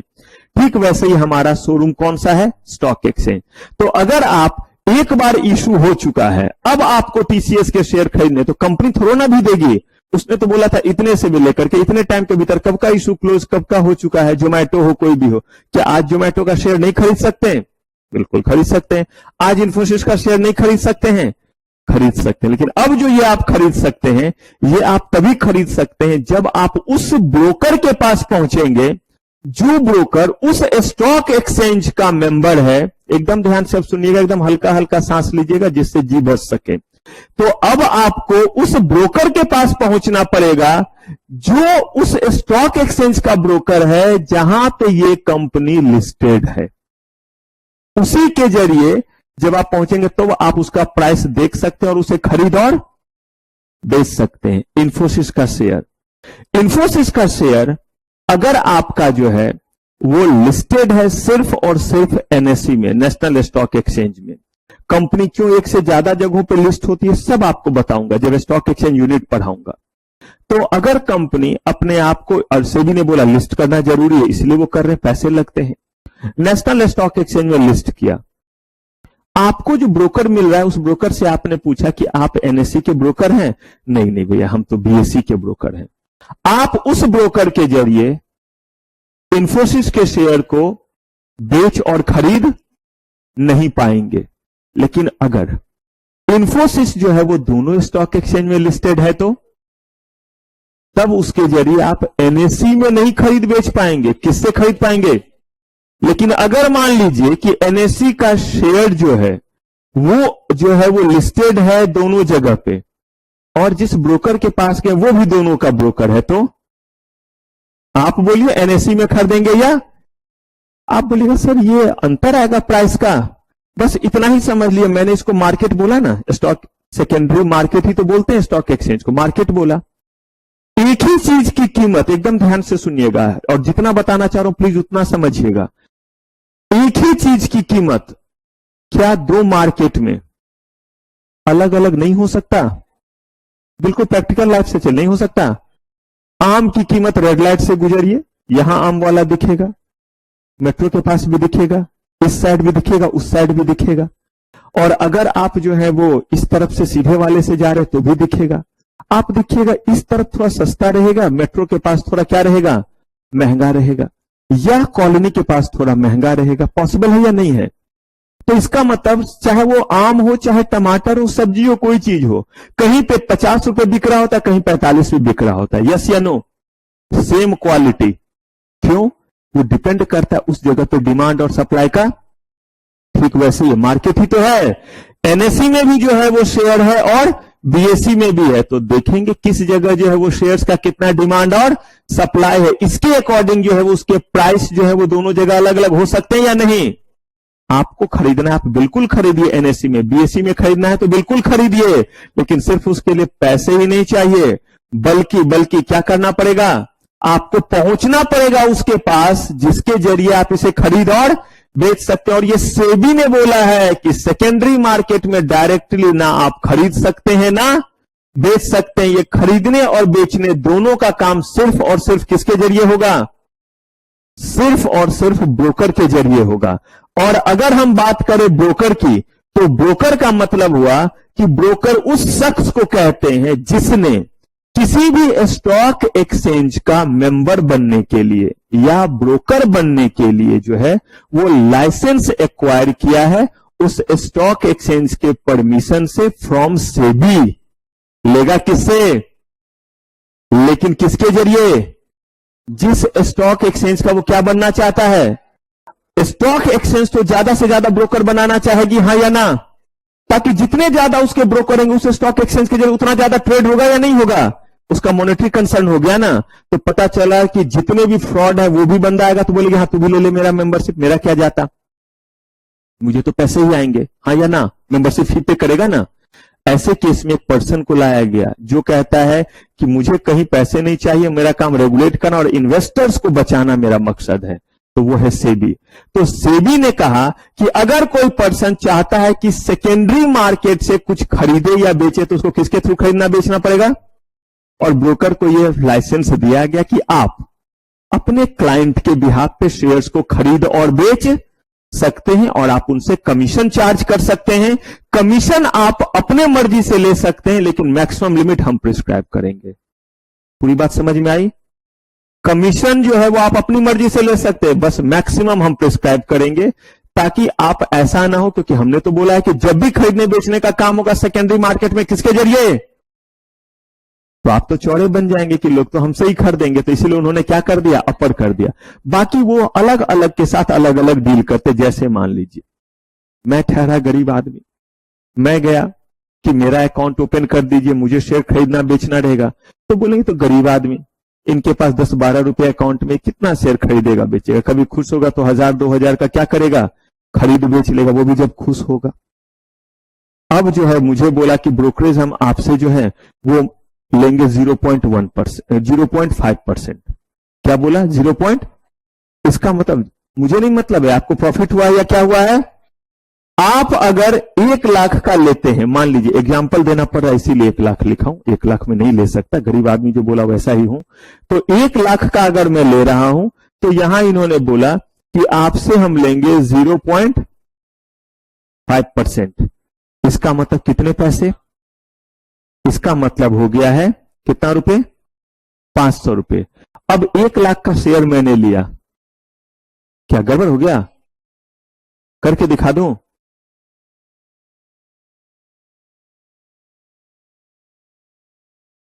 गुने 5, दशमलव है इसीलिए नीचे 10, और परसेंटेज है तो उसके लिए 100। ये 1 2 3 1 2 3, तो कितना हो गया 500। तो ये 500 रुपए हुए। अब देखिए ये 500 रुपए, यानी अगर मैं 1 लाख का शेयर लेने के लिए जा रहा हूं तो मुझे ब्रोकर को कितना देना है, 1,05,000 रुपए, तब मेरे लिए सौदा खरीदेगा। ये नहीं कि 500 बाद में दूंगा, बिल्कुल ही नहीं, अकाउंट में ही नहीं आएंगे। 1 लाख के शेयर के लिए उतना दिया। बेचने के लिए जब जा रहा हूं, पॉसिबल शेयर का प्राइस गिर गया और गिर करके 90,000 हो गया, पॉसिबल, लेकिन मेरे पास पैसे की जरूरत, मैंने बोला बेच दो। फिर इस बार वो 90,000 रुपए पे लेगा 0.5%, यानी 450 रुपए। निकल जाएंगे या निकालू, तो ये 450 रुपए। तो इस बार जब बेचूंगा तो 90,000 नहीं देगा, 90,000 माइनस 450 रुपीज वही मेरे अकाउंट में भेजेगा काट के। ये नहीं कि बाद में दे देना, अभी 90,000 लो, बाद में मुझे 450 दे देना। तो मुझे प्रॉफिट हुआ या लॉस हुआ, तो मुझे इस समय लॉस हुआ।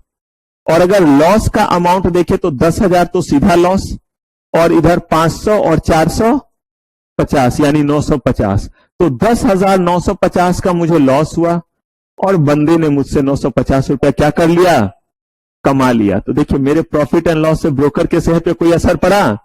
तभी ब्रोकर इतने चौड़े हो करके घूमते रहते हैं और आपको बोलते रहते हैं। देखिएगा ऐसा लगेगा जैसे कितने बड़े इन्वेस्टमेंट एडवाइजर है, अरे ऐसे लगाना ये लगाना, और बार बार वो आपसे खरीदवाएंगे बेचवाएंगे। रीजन ये कि, और बोलेंगे भी अभी 1 रुपया बढ़ाया ना, अभी बेच दे, फिर कम होगा तो फिर खरीद लेंगे। अच्छा, क्योंकि जितने बार खरीदने बेचने का काम होगा उतने बार उसके ये 500 0.5% बन रहा है।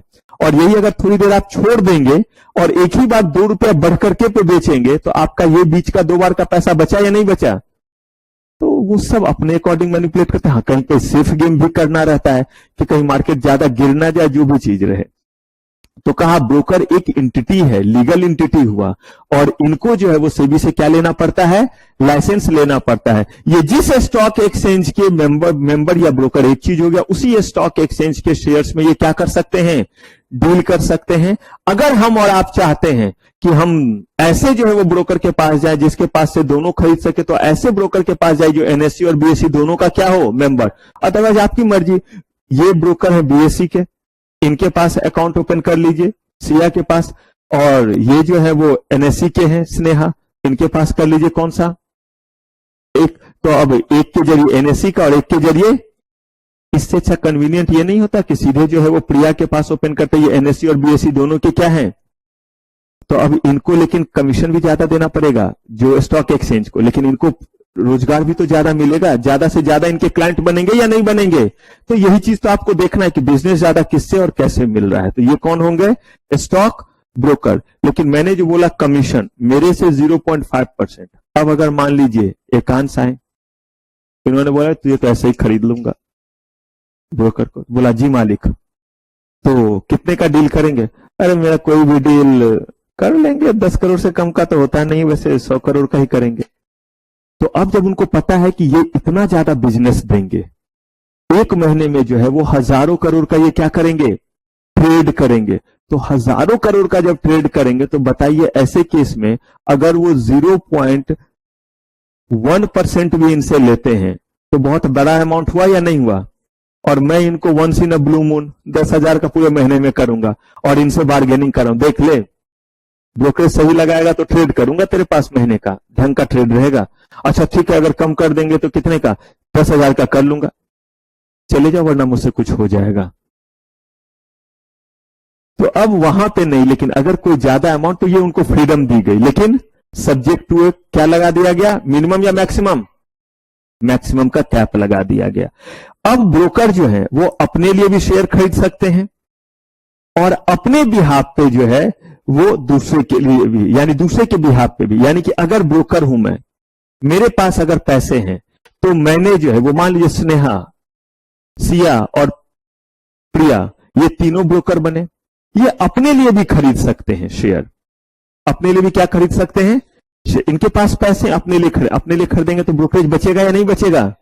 इसीलिए ब्रोकर अपने लिए भी ट्रेड करता है। लेकिन जब ये जो है वो ईशान बाग के लिए, सॉरी शाहीन बाग के लिए एक साथ मिला दिया, शाहीन बाग के लिए, या मान लीजिए मुस्कान के लिए, या प्रीति के लिए खरीदेंगे तो इनसे क्या करेंगे, इनसे जो वो ब्रोकरेज लेंगे या नहीं लेंगे, लेंगे। तो ये अपने लिए भी कर सकते हैं और किसके लिए, दो को मिलाया था, हाइब्रिड इंस्ट्रूमेंट बनाया था। तो अब जो है ये अपने लिए भी कर सकते हैं और क्या कर सकते हैं, दूसरे के लिए भी ट्रेड कर सकते। तो ये कौन हुए, स्टॉक ब्रोकर। लेकिन अब इनके भीतर हुआ सब ब्रोकर। स्टॉक ब्रोकर का लाइसेंस मिलना मुश्किल होता है, बहुत सारे जो है वो कंप्लायंसेस पूरे करने होते हैं। आप जो अपने गली नुक्कड़ में देखते होंगे दो तीन जो है वो सिस्टम लेके बैठा है, वो ब्रोकर नहीं है, वो सब ब्रोकर भी नहीं है, वो सब ब्रोकर का एजेंट होता है। क्योंकि ब्रोकर के अंडर में कौन आया, अब ये क्या हुआ, ब्रोकर ने जिम्मेदारी ली किसकी, सब ब्रोकर की, कि मेरे लाइसेंस नंबर पे ये काम करेगा, लेकिन इसके किए गए हर काम की अकाउंटेबिलिटी मैं लेता हूं। अब देखिए होगा क्या, अगर इन्होंने 500 रुपया कमाया सब ब्रोकर, तो ये ब्रोकर को उसमें से 300 रुपया देगा, तो ये ब्रोकर की कमाई हो गई। ब्रोकर अपने पास से डायरेक्ट क्लाइंट लाएगा तो 500 रुपया कमाएगा, लेकिन सब ब्रोकर से अगर कुछ आ रहा है तो भी तो 300 कमा रहा है। तो इसीलिए वो अपने भीतर क्या बनाता है, सब ब्रोकर बनाता है। और सुनिए, ये भी सब ब्रोकर क्या करता है, अपना एजेंट बना लेता है और वो कहता है कि देख तू जो है वो वहां ट्रेड कर और मेरे सब ब्रोकर वाले पे करना। अब उसने अगर 500 रुपया कमाया तो उसमें से जो है वो 100 रुपया, उसमें से जो है वो अपने पास पैसा रखा और उसमें से 100 रुपया दे दिया सब ब्रोकर को। सब ब्रोकर उसमें से 50 किसको दे दिया, ब्रोकर को। तो अब इसका मतलब देखिए कि जैसे जैसे आप छुटकन से काम कीजिएगा ना, वैसे वैसे आपको ब्रोकरेज ज्यादा महंगा पड़ेगा। क्यों पड़ेगा, क्योंकि उसको बंदर बांट करना है दो लोगों के बीच में। लेकिन अगर आप डायरेक्टली ब्रोकर के पास पहुंच गए तो कहीं और नहीं बटेगा। लेकिन डायरेक्टली आप ब्रोकर के पास तब पहुंचेंगे जब आप उसी लेवल पे क्या करते हैं, काम भी करते हैं। ऐसा नहीं है कि आप कम काम करते हैं तो ब्रोकर के पास नहीं पहुंच सकते, बट वो भी बहुत ज्यादा इंटरेस्ट नहीं दिखलाएगा किस चीज के लिए, अपने जो है वो ब्रोकरेज को क्या करने के लिए, कम करने के लिए। लेकिन अगर आप डायरेक्टली जो है वो ब्रोकर के पास पहुंचते हैं तो वो अगर देखिएगा आप हैवी अमाउंट में इन्वेस्टमेंट करते हैं तो क्या करेगा, आपका ब्रोकरेज कम कर सकता है। तो अगर कोई सब ब्रोकर बनना चाहता है, एजेंट का जिक्र कहीं नहीं है लॉ में, क्योंकि agency law of agency contract act के अकॉर्डिंग होता है। Broker and sub broker regulation के बेसिस पे होता है, जो किसने बनाया हुआ है, SEBI. Broker and sub broker regulation एक साथ दोनों को बनाया है। लेकिन अगर उसके एजेंट है तो वो किस लॉ से गवर्न होगा, कॉन्ट्रैक्ट एक्ट में जो हमने लॉ ऑफ क्या पढ़ा था, एजेंसी पढ़ा था, वहां से गवर्न होगा। ठीक है, अब देखिए अगर कोई सब ब्रोकर बनना चाहता है तो उन्हें कहा गया कि एक ब्रोकर के अंडर में अगर आप एक स्टॉक एक्सचेंज के बन गए सब ब्रोकर, तो दूसरे ब्रोकर के अंडर में आप सब ब्रोकर नहीं बन सकते। अर्थात अगर मान लीजिए यहां पे हमने ले लिया कि यहां हो गए, एस से ही सबका नाम आ रहा है, एक ले लिया हमने एस से स्नेहा, एक हमने ले लिया प्रिया, एक हमने ले लिया मान लीजिए ईशांत, एक हमने ले लिया फिर अंकिता, एक हमने ले लिया निकिता। ये सब जो है वो ब्रोकर हैं। क्या है, ब्रोकर हैं। ये जो है वो एनएससी में ब्रोकर हैं, ये जो है वो बीएससी में ब्रोकर हैं, ये एनएससी बीएससी दोनों में ब्रोकर हैं, ये भी एनएससी बीएससी दोनों में ब्रोकर हैं, ये जो है वो बीएससी में ब्रोकर हैं। एक और यहां पे आ जाते हैं खुशी, और ये खुशी खुशी जो है वो एनएससी में ब्रोकर है। ठीक है, इतने लोग ब्रोकर हैं। अब देखिए, अब जो है वो गिरीश को जो है वो सब ब्रोकर बनना था। गुस्सा नहीं करेंगे सर, मैं क्यों बनूंगा सब ब्रोकर और इन लोगों के अंडर में मुक्के ना मारूं मैं इनको, एग्जाम्पल है तो माइंड नहीं करेंगे। तो अब गिरीश को जो है वो क्या बनना है, सब ब्रोकर बनना है। सब ब्रोकर बनना है तो इनके दिमाग में ख्याल आया कि मैं एनएससी का सब ब्रोकर बन जाता हूं। इनकी मर्जी नहीं, पता है बीएससी में काम करने का अपना अपना एक एक्सपीरियंस और प्लस पे करना है, बहुत सारा चीज है। अगर इन्हें बनना है एनएससी का ब्रोकर तो इनके पास चॉइसेस हैं सांभवी, इनके पास चॉइस है खुशी, इनके पास ईशांत और अंकिता। ये चारों भले ये दोनों के ब्रोकर है, लेकिन इनके भीतर जो है ये सब ब्रोकर अगर बनना चाहें और एक कैपेसिटी में कि सिर्फ मुझे आप अपने एनएससी का क्या दे दीजिए, सब ब्रोकर दे दीजिए तो ये बन सकते हैं। लेकिन अगर ये चाहें कि मैं एनएससी का ब्रोकर जो है वो संभावी के में भी और कहा खुशी के में भी, तो इतना खुशी इन्हें नहीं मिल सकता। ये दो में से एक ही चुनना पड़ेगा।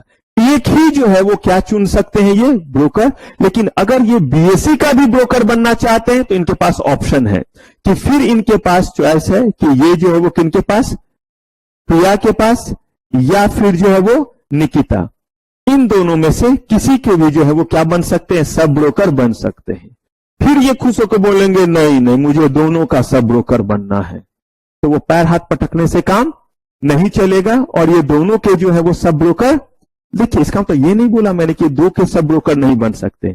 एनएससी में एक का सब ब्रोकर और बीएससी में एक का।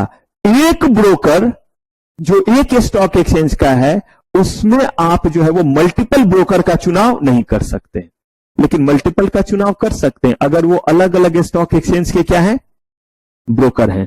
एक इन्होंने संभावी एनएससी के लिए ले लिया और एक इन्होंने प्रिया ले लिया बीएससी के लिए, बन गए।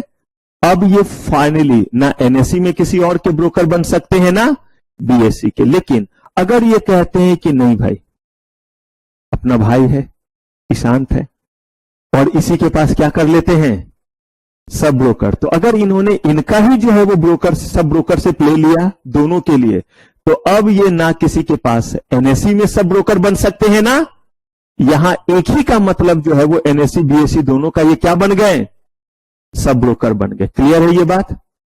अगर ये सब ब्रोकर बन गए तो ये भी क्या कर सकते हैं, आप इनके जरिए जो है आप शेयर खरीद और बेच सकते हैं। इनके जरिए जो भी चीज होगा इनके ब्रोकर इसके लिए क्या हो गए, अकाउंटेबल। इन्होंने कोई फ्रॉड किया है, कुछ चीटिंग की है, गलत ब्रोकरेज चार्ज किया है, एक्सेस ब्रोकरेज चार्ज किया है, वो सारी अकाउंटेबिलिटी किसके ऊपर आएगी, और सेबी जो है वो ब्रोकर और सब ब्रोकर दोनों को जो है वो डंडा बजाएगा। आगे मैं आपको पढ़ाऊंगा, स्कोर नाम का एक मैकेनिज्म है, सेबी कंप्लाइन आपका जो है कंप्लेन रिड्रेसल मैकेनिज्म है, ऑनलाइन मैकेनिज्म है। ये अभी नहीं, ये पहुंचने में भी 2 महीने कम से कम लगेंगे हमें वहां मिनिमम। तब आपको बताऊंगा लास्ट में कि अगर कोई गिला शिकवा है तो कैसे वहां पे सबका लिस्ट दिया हुआ है, सब ब्रोकर से गिला शिकवा है या ब्रोकर से आप चुन करके रिड्रेसल के लिए जा सकते हैं। हाँ जी,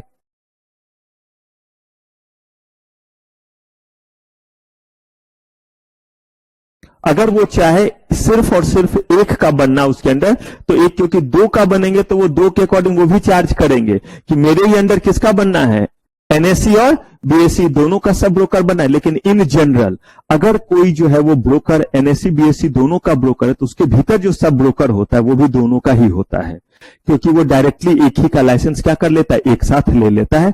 और उसमें हम लाइसेंस नंबर, जबकि इनको जो लाइसेंस मिला एनएससी में अलग लाइसेंस का नंबर होगा और बीएससी में जो इनको ब्रोकर मिला उसका क्या होगा, अलग लाइसेंस होगा। इसलिए जब आप सब ब्रोकर बनेंगे तो वहां पे लिखा रहेगा कि ये एनएससी बीएससी दोनों के ब्रोकर है ना, आप इनके पास से सिर्फ एनएससी का सब ब्रोकरशिप लिख रहे हैं तो लिखा रहेगा लाइसेंस नंबर, ताकि कोई कंफ्यूजन ना हो। क्लियर है। एन नंबर ऑफ, जितना संभाल सके, जितना संभाल सके। और उसमें भी डिपेंड करता है कि जब तक कोई जो है वो कंप्लेन ना आए, क्योंकि कंप्लेन आए तो ब्रोकरशिप भी गया और सब ब्रोकरशिप तो खैर पूछिए ही मत। A stock broker play important role in the secondary market, helping किसको, बायर को भी और सेलर को भी, और securities to enter into a transaction. The buyer and seller may be either a broker और अ क्लाइंट। बोला मैंने क्यों, क्योंकि अगर आप खुद ब्रोकर भी और अपने लिए खरीद रहे तो आप बायर सेलर हो गए ना। आप ब्रोकर है, अपने लिए नहीं खरीदे, क्लाइंट के लिए, तो क्या हो गया, अपने क्लाइंट के लिए कर रहे हैं। When executing an order, the stockbroker may on behalf of his client buy or sell securities from his own account, that is as principal or act as agent। मेरे लिए आप बिल्कुल एजेंट की तरह काम करने लगे, क्योंकि मैं आपका क्लाइंट हूं, मेरे बिहाफ पे आप अपने अकाउंट से क्या कर रहे हैं। और आगे देखिएगा, जब आपको डिपोजिटरी सिस्टम पढ़ाऊंगा तो बताऊंगा कि कैसे कंट्रोल दिया गया। कल के डेट में अगर इन्होंने कुछ गड़बड़ घोटाला कर लिया, सबका जवाब मिलेगा। जितने भी क्वेश्चन आपके दिमाग में आएंगे ना, अनफॉर्चुनेटली या फॉर्चुनेटली आपका सिलेबस इतना बड़ा है सीएमएसएल का कि हर आपके क्वेरी क्या हो जाएंगे, इसी लेवल पे कवर हो जाएगा। और वो क्वेरी आपके दिमाग में ही नहीं आएगा जो प्रोफेशनल लेवल पे है, वो तब आएगा जब उतना लेवल तक आप समझ चुके हो, क्योंकि अभी दिमाग थोड़ा ही थोड़ा चीज देगा ना। जैसे जैसे जानना शुरू करते वैसे वैसे क्वेरी भी क्या होता है, रेज होता है। तो यहां पे सारा क्वेरी आपका रेज हो जाएगा। खत्म हो जाएगा। For each transaction he has to issue necessary what contract notes. ये आपको मैं जब डिपोजिटरी सिस्टम पढ़ाऊंगा उस समय डिटेल में बताऊंगा। अभी बस जान जाइए जो स्टेटमेंट होता है कि एक शेयर कितने में दिया, उस पे कितना ब्रोकरेज चार्ज किया और उस पे हमारा कितना टैक्स वगैरह कटा, इस डिटेल को क्या नाम दिया जाता है। तो जैसे स्टेटमेंट बोलते हैं वैसे ही स्टॉक ब्रोकर के पास जो आप हर दिन ट्रेड करते हैं उस ट्रेडिंग के स्टेटमेंट को क्या नाम दिया गया, कॉन्ट्रैक्ट नोट्स। और यही कॉन्ट्रैक्ट नोट्स मैं आपको दिखलाऊंगा जो मैं आपको बोलता था कि मेरी कमाई उस समय क्या थी जब मैं आपकी तरह स्टूडेंट था और 2006 में जब मैं सीएस कर रहा था। नहीं बोलता था मैं आपको, तो जो मैं बोलता हूं वो एक ही चीज हमेशा ही बोलता हूं क्योंकि वो चीज है। आपको अपना कॉन्ट्रैक्ट नोट दिखलाऊंगा 2006 का, फिजिकल वाला क्योंकि उस समय फिजिकल चलता था, अब वाला इलेक्ट्रॉनिक आप देखेंगे, अब वाला दिखाऊंगा नहीं, तो वो उस समय वाला ही एक दिखलाऊंगा ताकि वो आपको दिखना रहेगा क्योंकि कॉन्ट्रैक्ट नोट्स होता कैसे ये आप जान सके। तो वो स्टेटमेंट क्या कहलाता है, कॉन्ट्रैक्ट नोट्स। अगर उसका नाम जैसे बैंक स्टेटमेंट है दे देता तो क्या बोलते उसे, बैंक स्टेटमेंट बोलते, इसको ब्रोकर स्टेटमेंट बोलते, लेकिन उसका नाम क्या दिया, कॉन्ट्रैक्ट नोट। तो जो भी आप उसके पास ट्रेड करते उसका डिटेल रहेगा हर दिन का, ये हर दिन का कॉन्ट्रैक्ट नोट्स आपको दिया जाता है। While buying or selling securities as a principal, the stockbroker has to obtain the consent of his। ये नहीं कि मेरे बिहाफ पे करना है तो मुझसे पूछेंगे या खरीद लो और बेच दो और अपना ब्रोकरेज कमाते रहो और मुझे डुबाते रहो, बोला नहीं, हमेशा। और उसके लिए आप उसको अपना ओटीपी शेयर करते हैं, क्लाइंट कोड बेसिकली क्या करते हैं, शेयर करते हैं। उसके बिना ना वो खरीद सकता है ना दे सकता है। अब आप इतने बड़े जो है वो डैश निकले कि आप अपना जो है वो सारा का सारा पासवर्ड और ये सब कुछ दे देते। तो सोच के देखिए, आप अपना किसी को मोबाइल दे दीजिए और बोलिए ये मेरा पैटर्न है भाई, तू तो मेरा बहुत अच्छा दोस्त है, बेस्ट फ्रेंड है, तू देख ले सब। तो आप ही ने क्या बोला, आ बैल मुझे मार। तो उसने देख भी लिया और जो जहां फॉरवर्ड करना था वो अपना समझदार निकला, फॉरवर्ड किया, डिलीट किया, इरेज किया, काम खत्म किया। तो अब बताइए अगर वो चाहे तो यहां पे ऐसा कर सकता है या नहीं। यही मैंने ब्रोकर का भी बोला, चाहे हो सकता है वो गलत ना भी करे लेकिन गलत कर सकता है या नहीं। याद रखिए, गलत सिर्फ वही कर सकता है जिसको आप एक्सेस देते हैं। कभी भी अपने लाइफ में अनरीजनेबली किसी को एक्सेस मत दीजिए। बहुत छोटे अभी आप लोग हैं, शायद ये बात इतनी जल्दी समझ में नहीं आएगी, लेकिन जितनी जल्दी समझ में आएगा उतना अच्छा है। किसी को भी अपने लाइफ में अनरीजनेबली बिल्कुल एक्सेस मत दीजिए। अगर आप चाहते हैं एक जो है वो ग्रेविटी वाले पर्सन बनना तो, वरना हमेशा एक जोकर की तरह ही जो है वो ट्रीट किए जाएंगे। और जब ज्यादा एक्सेस दे देते हैं तो उसके बाद में उस एक्सेस को रोकना बहुत मुश्किल होता है। तो इसीलिए रिलेशन में कितना आगे बढ़ना है, चाचा मामा भैया ताऊ सबके लिए है। एक दो बहन भी आपस में रहते हैं तो एक डेकोरम बनता है। अदरवाइज अगर शुरू में ही जो है दिल की अरमा आंसुओं में बहा दिए पहले ही दिन, दोस्त है तू मेरा ये भी जान, तू मेरा ये भी जान और वो भी जान, पता चला अगली बार आपके उसी बात पे आपका ही फजीहत कर रहे हैं। अरे तो ऐसे नहीं था, वो नहीं था। तो इसीलिए जब भी बहने लगे तो बहने से पहले सोच ले कि धारा अभी प्रतिकूल है तो बड़ा मजा है, सब सुना रहे। जिस दिन धारा उल्टा होगा ना, आप ही का चीज आप ही के सर पे दिया जाएगा। तो इसीलिए ये बहुत छोटी बात है, लेकिन टेंशन ना हो। आप देखते होंगे कुछ लोग बड़ा शांत और सिंपल तरीके से रहते इसीलिए क्योंकि उन्होंने थोड़ा सा बस आइडियोलॉजी और प्रिंसिपल इस्तेमाल कर दिया, ये हमेशा बचाएगा। वरना पता है जो नॉर्मल रिलेशन होते उसमें कभी कभी ऐसे घिर जाइएगा कि पढ़ाई लिखाई एग्जाम का समय रहेगा, टेंशन नहीं, और उसने कहीं ये बोल दिया तो मैंने ये बात तो बता दिया था, अगर कहीं ये भी वहां पे रहा या ये भी रही तो, या ये वाली चाची भी रही। और सबसे अपने रिलेशन में बहुत ज्यादा होता है, हमें लगता है ये मासी तो मेरी एकदम दिल जिगर वाली मासी है, ये तो कहीं कुछ नहीं बताएगी। और वही दिल जिगर वाली मासी आपका दिल और जिगर दोनों निकाल के रख देती है, क्योंकि उन्हें भी जो है अपना दिल जिगर किसी और को दिखाना है। तो वहां पे बनने के चक्कर में आपको जो शहीद करती है कि आपका उसका पूरे दुनिया से फिर भरोसा उठता है। तो कहा एक तो इधर से गए, उधर से कुछ और अच्छे लोगों से गए, क्योंकि अब आपको किसी पे भरोसा नहीं रहा। तो इसीलिए यहां पे बोला गया कि आप जो है अनरीजनेबल एक्सेस मत दीजिए, और अगर आप देते हैं तो ये आपकी मर्जी होगी। बैंक भी कहता है आपके आईडी आपके पासवर्ड के जरिए और ओटीपी से हो रहा होगा तो हम पैसे रिकवर करके कैसे देंगे। आप जैसे खुद से 500 या 1000 रुपया ट्रांसफर कर रहे हैं, यही तो आपने मेरे हाथ में पहुंचाया, तो 500 दबाना ही तो है। 500 आप दबाइए, चाहे क्या करें मैं दबाऊं।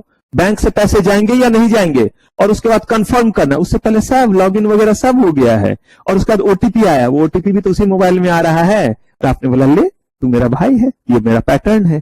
उसका मैसेज आया, मैसेज को भी लॉक करके रखा है, कोई बात नहीं, वो भी उसी पैटर्न से खुला, वो भी दबा दिया। और उसमें भी कहीं ओटीपी ऑटो एक्सेस किया हुआ है, नहीं रहता है कि ओटीपी आएगा तो खुद ले ले, वो किया हुआ है, ले, सोने पे सुहागा और सारा चीज दिया। तो यहां पे हमेशा ब्रोकर को आपको क्या करना पड़ेगा, अगर आप जो है क्लाइंट है तो आपको उनको कंसेंट क्या करना पड़ेगा, देना। ब्रोकर भी बिना कंसेंट के उनके लिए ट्वीट, लेकिन अगर आईडी पासवर्ड दे दिया तो नहीं। और वो आईडी पासवर्ड क्या चीज और कैसे हुआ, आप ये लिखते रहिए, मैं लॉगिन करके आपको बताता हूं, तब तक आप लिखिए।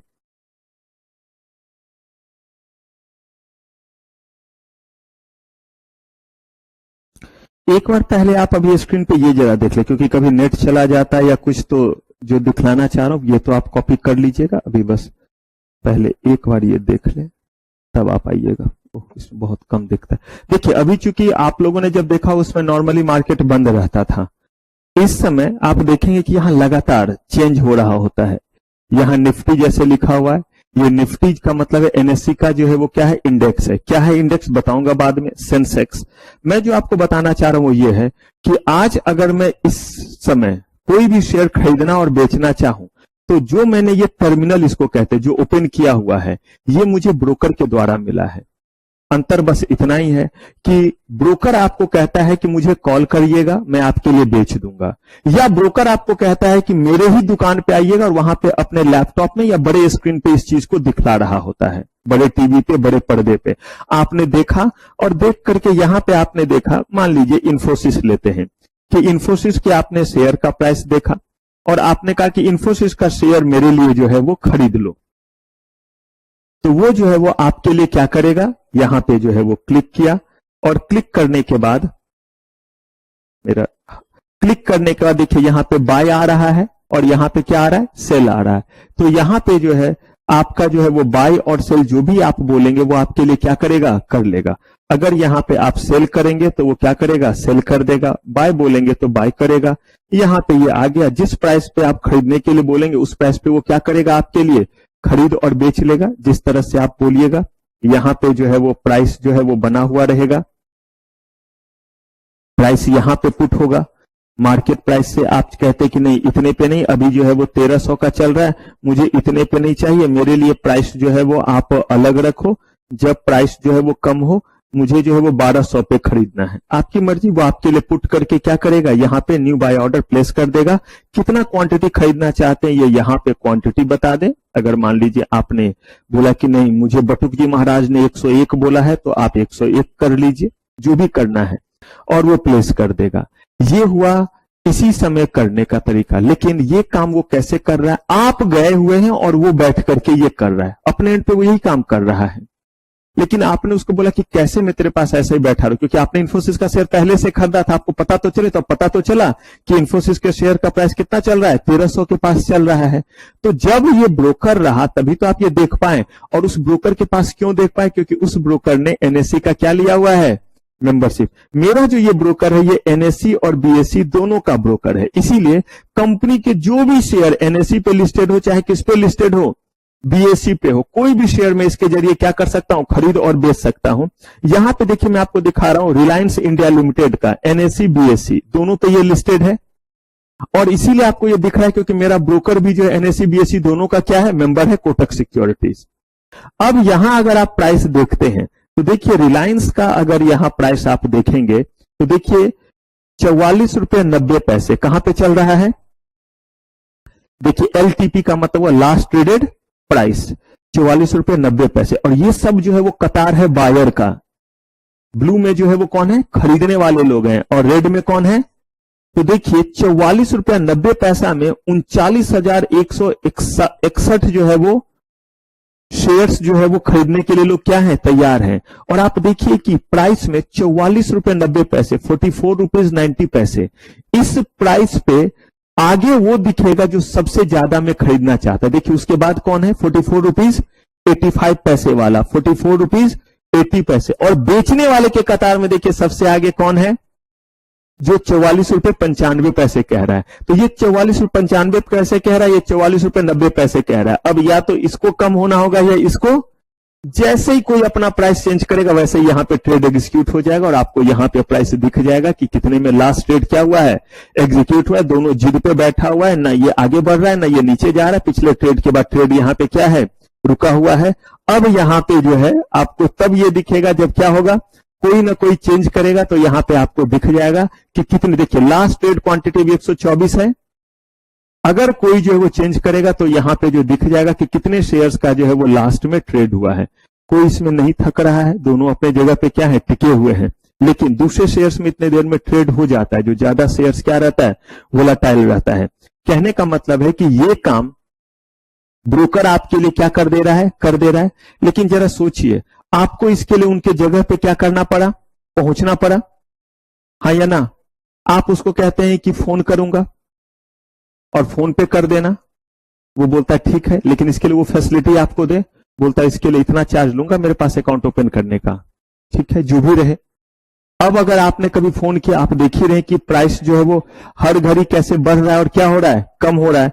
तो पता चला, मान लीजिए इन्फोसिस या और किसी का ही, आपने जब यहां देखा कि 1300 रुपए क्या चल रहा है, 50 देखिए 60 हो गया सेकंडों में, देखिए 45 हो गया, 90 हो गया। यहां देखिए कितनी जल्दी जल्दी बदल रहा है, जहां मेरा पॉइंटर जा रहा है 1301 रुपए हो गया, देखिए 1301 रुपए 0 पैसे, फिर जो है वो तुरंत ये देखिए 1301 रुपए 15 पैसे, 20 पैसे, कितने जल्दी, जब 70 पैसे नहीं हुआ। तो ये इतने जल्दी जल्दी बदल रहा है। अब अगर आप उसको कॉल कर रहे हैं, तो आप कॉल कर रहे हैं और उधर बज रहा है, बड़ी देर भई नंदलाला तेरी राह तक के ब्रिज वाला।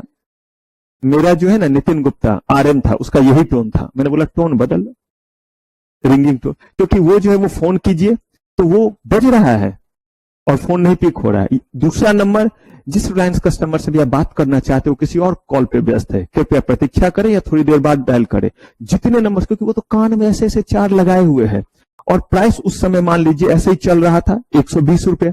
मैं खुश कि 1 लाख शेयर या 1,000 लीजिए, 20,000 का फायदा होगा क्योंकि 100 में खरीदा था। इधर कॉल किए जा रहा हूं तो राह तक के ब्रिज वाला रिंगटोन बजे जा रहा है। अब जब जो है वो कॉल बाद में देखा, अपने मोबाइल पे कॉल बैक किया, प्राइस 80 हो चुका है और बोलता है सर क्या कर सकता हूं मैं आपके लिए। मर सकता है, मर जा, क्योंकि कहां 20,000 का प्रॉफिट दिख रहा था, कहां क्या दिख रहा है, 20,000 का लॉस। क्यों? क्योंकि प्राइस तो फ्लक्चुएट कर रहा है। अब ऐसे केस में आप ये टर्मिनल खुद ले लीजिए। तो मैं जो ये चाह रहा हूं, मैं अभी के अभी बस दबाऊं बटन, न्यू ऑर्डर, और वो क्या हो जाएगा, वो एग्जीक्यूट। इसका मतलब ये नहीं कि मैं खुद कर रहा हूं, ये भी मुझे ब्रोकर ने दिया है, बस फैसिलिटी ज्यादा दिया है। कैसे बैंक में जाकर के पैसे निकालते थे, एटीएम फैसिलिटी आया, बोलते हैं कि इसके लिए चार्ज लेंगे, एटीएम का चार्ज नहीं लेते हैं। आप जो है वो इंटरनेट बैंकिंग यूज करते हैं, फोन से कर देते हैं, ये सब फैसिलिटी के लिए चार्ज लेना शुरू किया या नहीं किया। ठीक वैसे ही ये कह रहे हैं, ये भी जो आप देख रहे हैं वो भी ब्रोकर से हो रहा है, वहां जाके करूंगा वो भी क्या होगा, ब्रोकर से। बस फैसिलिटेट करने का तरीका हुआ। लेकिन इसका मतलब ये नहीं कि मैं अगर ऐसे कर रहा हूं तो ब्रोकर के जरिए नहीं हो रहा है, ये भी ब्रोकर के ही जरिए हो रहा है, बस रियल टाइम में होगा। मुझे कॉल का वेट नहीं करना पड़ेगा, अपने अकॉर्डिंग मैं प्राइस डालूंगा। लेकिन मैं खुद से कर रहा हूं, कुछ भी उससे नहीं करवा रहा हूं, तो भी चाहे मैं जो है वो 1385 में भी खरीदूंगा तो भी कमीशन उतना ही जाएगा, उसको कॉल करके बोलूंगा तो भी कमीशन उतना ही जाएगा। क्लियर है ये चीज। अब ऐसे ही जो स्टॉक एक्सचेंज, अगर मान लीजिए कि ये मेरा कोटक सिक्योरिटीज जो है ये एनएससी का सिर्फ ब्रोकर होता, तो आपको यहां एक भी शेयर दिखते ही नहीं जो किस पे हैं, बीएसई पे। लेकिन ये तो सबका है। इसके अलावा मैंने देखी आईडीआर बॉन्ड, ईटीएफ, बहुत सारी चीजें, फ्यूचर, ऑप्शन, सब ये लेना पड़ता है कि कितने ज्यादा चीज में आप क्या करना चाहते हैं, ट्रेड। मैंने कमोडिटी का भी लिया हुआ, कमोडिटी में ट्रेड करना चाहते हैं। जितने ज्यादा चीजों में ट्रेड करना चाहेंगे उतने ज्यादा पैसे देने पड़ते हैं, जितना ज्यादा। अब एक चीज बताइए, आप क्रेडिट कार्ड फैसिलिटी भी चाहते हैं, आप वर्चुअल क्रेडिट कार्ड फैसिलिटी चाहते हैं, उतना ज्यादा बैंक आपसे चार्ज करेगा या नहीं। आप ओडी फैसिलिटी भी चाहते हैं, तो ये सब क्या है, एक ही बैंक है, सारी फैसिलिटी दे रहा है, लेकिन सबके लिए चार्ज करता है या नहीं।